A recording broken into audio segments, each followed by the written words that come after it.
okay, I'm going to bet on me and I'm going to go into a role to where I'm going to earn what I'm worth. Nobody's going to pay me. I'm going to earn every dime and I'm going to get the pay that I feel I deserve. And so, a switch flipped and I made the decision that I was going to go into sales. Welcome to the Seven Eagle Group podcast, your home for inspiring stories, valuable tips, and great advice from hard-charging veterans so you can lead a more rewarding and lucrative post-military career. Hey guys, it is Jordy from Seven Eagle Group. You know how much I love the path for a military veteran or transitioning service member to go down the career path of sales. And I invited a good friend on today. He's a U.S. Air Force retired imagery analyst, just an incredible guy. This is Charles Shelton. He's out of Rockland, California. He did a stint here with us at Seven Eagle Group, and just an absolutely brilliant guy who is now a financial strategist with a company called Miliare Group. So he is in the financial sector and just a tremendous sales rep. And I wanted to talk with Charles today about just his thoughts, his ideas about why this is a career path you might want to consider when you're heading out on this journey. So Charles, thanks, buddy, for coming on. I appreciate it. Yeah, thank you for the opportunity, Jordy. Obviously, I have a great deal of gratitude towards you because, working for Seven Eagle Group was my first career after the Air Force. Just kind of beginning from the Air Force, if you will. I did 20 years of military intelligence, primarily imagery, and I knew that I didn't want to do that when I got out of the Air Force. I was tired of working in buildings that had no windows. And it just wasn't something that I wanted to continue to do. I loved the job while I was in, but, most of that career path is on the East Coast, and, being on the West Coast all my life and with my wife working for the state of California, it is really important that I stayed out here in Northern California, Southern Oregon area. And so, when I looked at, what I had as far as applying for jobs, I didn't have a degree. That's on me. I could have got that while I was in the military, but I didn't. And I just didn't foresee myself getting the W-2 pay that I felt I was worth. At the time when I was transitioning out of the military, we were leading large teams of airmen, 80 to 90. And, as far as the intel mission that we're doing, we're transitioning from, a tactical environment to doing intel on near peer adversaries. So like strategic level. So we were managing these huge projects, these huge teams. And I just didn't see myself getting paid what I felt I was worth, just because I didn't have a degree. I didn't have anything, on my resume. And there just weren't those types of jobs out here in the Sacramento area. And so I kind of made a decision that, okay, I'm going to bet on me and I'm going to go into a role to where I'm going to earn what I'm worth. Nobody's going to pay me. I'm going to earn every dime. And I'm going to get the pay that I feel I deserve. And so, a switch flipped and I made the decision that I was going to go into sales. And, I know, going into Seven Eagle Group, that was kind of that first opportunity. And I don't know if you remember, because this was some time ago, but, I was supposed to go in as a recruiter. I don't know if you remember that. I ended up being a business developer. And, I kind of tell people, and what I loved about Seven Eagle Group is I think at the time, I don't know if you feel this way, but I felt like it was almost like a startup environment, 100%, yeah. And there's a little bit of chaos and I absolutely loved it. I didn't think I would thrive in that environment, but I totally did. And so that's a completely separate story. I think there's some people that do good in a startup environment, and then some people, they need like that structure that the military provided. But I mean, I honestly think, as a senior NCO in the United States Air Force, it prepares us for a startup environment. It prepares, because that's what we're asked to do in the Air Force. Like, hey, we need this to happen. Here's your team. Go make it happen. Like, you got it, right? Yeah. And so No doubt. I kind of felt like that startup environment. Yeah.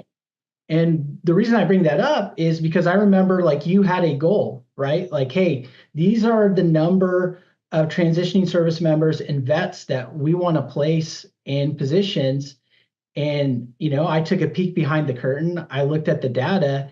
I looked at how much, the average client was placing Yeah. and how much he wanted. And just the data and the goal didn't match up. So right away I said, we don't have enough clients. Yeah. Like we need more businesses on board if we're going to reach that number. And what I love about that opportunity is, you said, you're right, make it happen. Go get them. And so all of a sudden I went from, okay, I was supposed to be a recruiter to now, all right, I guess I'm doing business development. And, I remember we didn't have a lot of training. And so, I had the opportunity like, all right, who's a really good sales trainer? So I started doing research, found Jeremy Miner, you hooked me up with the material and just got on the phone and started making calls. No, I love it. What do you, can you talk specifically to the transitioning service member, the men and women coming behind you who are trying to figure out, what do I want to do next, right? Like you made a pivot. That happens to a ton of people we see. Why do you feel sales is something worthy of them, considering and putting it on their radar? Nobody grows up saying, I want to be a sales rep. Nobody goes to high school or college or in the military. Oh, I'm going to get out and be a rep. It's a career usually you fall into a little bit. But talk about what that meant to you. What was that process like? Yeah. I mean, if you're looking to grow as a human being, become a better professional, you need to take a hard look at sales because in my opinion, it's almost like being a mini entrepreneur. When you don't make money unless you produce, nobody's paying you a thing. You have to produce to make money, to put food on the table for your family. You have to grow up real fast. You have to improve real fast. You have to take a hard look in the mirror and say, why isn't this working? And the only person looking back at you is you, right? So, and that's hard for a lot of people to accept. Yeah. Like, hey, if I don't produce, I'm not getting paid, right? And so I just don't think there's a better way to grow than to go into an environment like that, whether it's an entrepreneur starting your own business or whether it's sales to where, you're in somebody else's business, but you're basically on the front line. Yeah. You are fighting for that business. You are in the trenches. You are making that business function. Without sales, that business goes away. Right. And so I never thought that I would love sales this much, but I do, because now, I'm fighting for me. When I get feedback, right, it's to make me a better person. It's to put more money in my pocket. That's what feedback is now. When I was in the Air Force, if you got negative feedback, maybe it meant you weren't going to promote, right? Now when I get feedback, it's like, hey, you're doing X, Y, and Z wrong. Maybe if you did this, right, you may have better results. Yeah. So I love feedback now, even positive, negative, like give me feedback. Give me more. Yeah. And what I noticed too, a lot of people, vets and civilians say, oh, I want career stability. I want a salary type job. I feel they got it wrong. They have it backwards. If you want to have career stability, learn how to generate revenue, as you mentioned. And there is no shortage of companies who need that service. Absolutely. Yeah, absolutely. And a good example of that is I remember when I was doing business development for you, there's like a small cybersecurity company out of Colorado. And they wanted, I think it was like a tier 1 analyst, and they're willing to pay, it's like $15 to $18 an hour was what they were willing to pay. Is absolutely ridiculous. And so, I asked them the question like, hey, what would you be willing to pay, if I got somebody in there that could actually sell your services and get you more clients for your cybersecurity and IT services? What would you be willing to pay that person? And, the answer just blew me away. Like, if they could produce, if they could bring in business, the sky's the limit, whatever they want. So, just right there, you can kind of see where the value is for a business owner, right? If you're just doing that tier 1 IT function, they're not going to pay you a lot, right? But if you can bring in business, if you can bring in revenue, you can ask for whatever you want, right? So that's where the value is. And I think a lot of people don't understand that, because I'm a firm believer that the military gives us the skill sets to be successful in the sales role, but they kind of condition us for W-2 employment. You know, Yeah. you get used to like that steady paycheck, you know, that steady promotion system, right? So, you know, they're giving you the tools to be successful while at the same time kind of conditioning Right. you a W-2 Yeah. environment, if that makes No, I sense. love it. I mean, we're making a pivot here for the last like 5 years. We've been focused on a lot of tech and cyber jobs. And to your point of that $18 an hour, those support jobs don't pay enough quickly enough. We're trying to get guys who are getting out of the military who might be 40 years old when they get out. They have a shorter runway here to make money. And I want to get them to six figures. Sales gives us that path to do that. And I find it a little easier to get through the hiring process with sales. Nobody cares about college. Nobody cares about certifications. They want to see you're a good people person, coachable. Yeah. And that's where it's a little bit weird, right? Because, you know, if somebody's putting you in like a position to maybe, you know, it has like a, you know, low pay on untapped commission, like their risk is really low. So sometimes they're willing to give somebody an opportunity that you may not be willing to get in, you know, a higher paying W-2 position. They're, you know, they're going to be they're going to look at more stuff to make sure that you're not going to lose the money. Where in sales, if they're not paying you, they don't really have that risk. So now, you know, you can go out there and really show what you're made of, and start to earn that company a lot of money. You know, and I was talking to a service member yesterday who's like, whatever you do, I just don't want sales. He was like so dead set against. So when I started asking him about, well, what it told me a little bit more, he couldn't really get beyond that. You know, he had this image of like the car salesman in his mind. And then he's like, you know, I want to just work in HR. I go, wouldn't it be great if you develop some sales skills? Like, you think you're going to cruise through a career and your professional life not knowing how basic sales works and the psychology. You're constantly going to be promoting your ideas and dealing with relationships, and man, how that would help you to have that foundation too, you know? Absolutely. But, you know, not everybody's cut out for this. You know, it's, I think that's something that people have to understand, that it's difficult. And it should be. You know, if it was easy, everybody would do it. You know, you can make a lot of money in sales, and there's a reason why a lot of people don't do it, because it's hard. You know, and I think we need to have an honest conversation with some people that yes, you know, this is hard, and sometimes it takes a while to build up a book of business, and that's tough too. So, you know, I get it that there's some people that, hey, anything but sales. Like, I completely understand that. You know, that's not me, but, you know, just if you get an opportunity to like give it a shot and see if you're good at it, see if you like it, just go for it. Because man, it's such a great skill set to have, you know, and if it doesn't work out for you, it doesn't work out. I mean, but don't forget, whatever job you choose, it's going to be hard. No job is easy. No career is easy. It's a constant up and down, you know, and obviously if you can get into a higher paying career, I feel most people will be happier and better set up for that. Tell everyone, Charles, a little bit about what you're doing now with Miliare Group. You're as a financial strategist, and what that day in the life is like for you. Yeah. So, you know, one of the things that I realized when I transitioned out of the military, and I actually, you know, I almost made a mistake.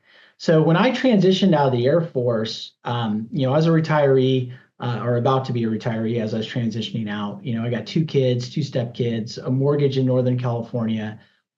So, you know, taking care of my family if something happened to me was important. And I was just going to transfer my SGLI coverage to VGLI. I thought that's what you did. And somebody called me and they basically told me, like, hey, look at the VGLI rates. And I saw that they go up every 5 years. And so taking care of my family now was going to be inexpensive, but 15 years from now, it was going to be unaffordable. I did not realize that. So immediately a light bulb in my head went off, like, oh, wow, there's 100 to 150,000 members leaving the military every year. And a lot of them are probably in the same boat that I am, right? They care about taking care of their family, and they don't realize that the government options that we automatically get approved for are not good, unless that's your only option. So, I kind of woke up to that. And then, I didn't know what to do with my TSP. Do I put in an IRA? Do I start something on my own? And so I got some really good options there. And so immediately I realized, like, oh my goodness, like there is a need for this service. And so that's kind of where I started exploring, finance companies, especially in the insurance and the annuity space, just because I recognized the need. And so, I found a company that I really liked, and is basically, they had access to 192 different products, or companies that had products. And so I felt like their products matched well with transitioning service members, because that's what I was. And then, I also found a company that had leadership that I really liked, because I'll tell you, when you go into a sales environment, leadership's important, right? That feedback's important, because that feedback is what's going to make you better. That's going to help you earn money. And so those two boxes were really important. And so, once I found a team that checked those two boxes, that's where, I signed up and got my life license and started in a referral capacity. And so basically what that looked like was, when I ran across a transitioning service member that was in the same spot I was, I would connect them with a certified agent, not just licensed, but certified. And then me and that agent would split business. So that's kind of how I got into the industry, just kind of like a referral part-time role. But I've always been into finance. I've been investing since I was 17 years old. And so I really started to delve into the products and services that we offered. I mean, term insurance is pretty easy, but there's some more advanced stuff that we offer. And then really like the TSP rollover options. So once I started to learn that and got certified on my own, my business just started to explode, because now, I wasn't relying on somebody else to, present value and create value. I was doing it on my own. And so this company also gave me the opportunity to build a team. And so every once in a while, I'd run across somebody that had the same interests, same values as me. And so I'd bring them into the industry and train them. And so, one thing led to another. I think it was within a year, I started, and we're looking a year later, I've now got a financial agency. I think I get 80 people in my agency. That's awesome. Wow. Just because of the value that we provide to our clientele, and just the people that see value in this industry, and then the flexibility that it gives, the fact that you can do this, in a referral capacity, part-time, full-time, and it really works well with other sales industries like real estate, mortgage brokerage, CPAs, that sort of thing. So it kind of works well with them as well. Yeah, I love it, man. Anyone who's listening, Charles's agency focuses on military. That's most of his team. If you need any guidance, any help, just have a quick conversation with Charles if he's free, or somebody on his squad. We'll put his link in the comments here. Just hear about your options. It's education. I mean, financial education, at least for me, and I know a lot of people, you sort of just glaze it over. You don't want to really think about it. You don't really know what's best, but he's one of the experts, somebody you can count on and trust, most importantly. And like you said, whether you need something to help protect you and your family and grow your wealth, or whether you even want to dabble in looking at this as a possible career path for yourself. I know, can somebody even start part-time, right? Yeah, they can start part-time. They can start as a referral agent as well, to where, maybe they just do this as a side hustle, and they refer people to me, and we split business. That's how I started in the industry. And so a lot of these commission-only industries are like that. Like you look at real estate, I think they say like the average real estate agent doesn't make their first commission until they've been in the industry for a year. This is a little bit, faster than that. But, once again, it is a sales role. It's hard. It takes some time to build a book of business. It's not easy. So, I will put that out there. It's definitely something that I encourage, getting in, referral part-time. And this would be a great opportunity for military spouses too. Because 100%, it's 100% remote. You can take it with you wherever you go, build a book of business. And honestly, I don't think I have any military spouses in my agency. I'd love to have some. Yeah. I'd love to train some military spouses on what we do and how we help people. And it's not just transitioning service members or veterans. We go bigger. We set up executive bonus plans for businesses if they want to retain key talent. We set up key person insurance. So we bring a lot of value to the B2B market as well. We're not just working, B2C. So this is huge. And then, we're also formulating strategic partnerships with property and casualty companies. There's a piece of the pie that they don't have access to. So they see a lot of value in what we're doing. They give us access to their clientele in case, we have any products or services that they may need. Yeah. There's just so much opportunity in this industry. Yeah.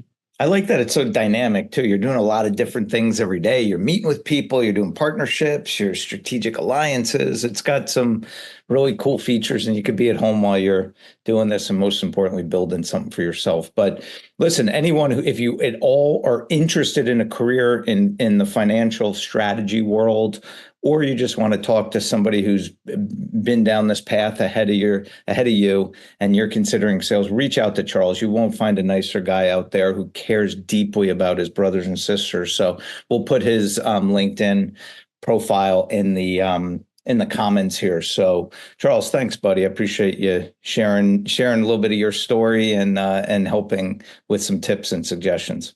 You got it, Jordy. Anytime.